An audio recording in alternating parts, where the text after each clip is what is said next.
No, it's grilled cheese. So Give it this. me too. Okay. So I made a turkey sandwich right here for my girl. Both. Delicious. Maybe I'm talking.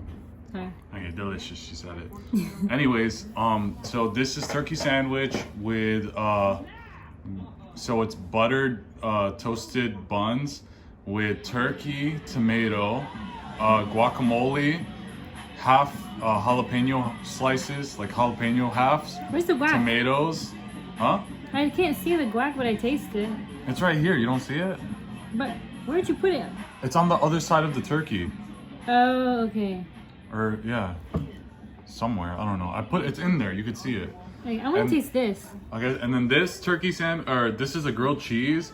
So this one has sourdough bread toasted with garlic butter on both sides, turkey bacon, guacamole, provolone cheese, and Mexican cheese, which is Mexican is a mixture. And then this one is with sharp cheddar cheese, tomatoes, and turkey bacon, and a little bit of red salsa or red sauce, like spicy red sauce. So yeah, and then a side of tapatio. So yeah, maybe in the future I'll come out with the full tutorial video. If you guys are interested, let me know what you guys think. Looks delicious. She loves it. That's so good.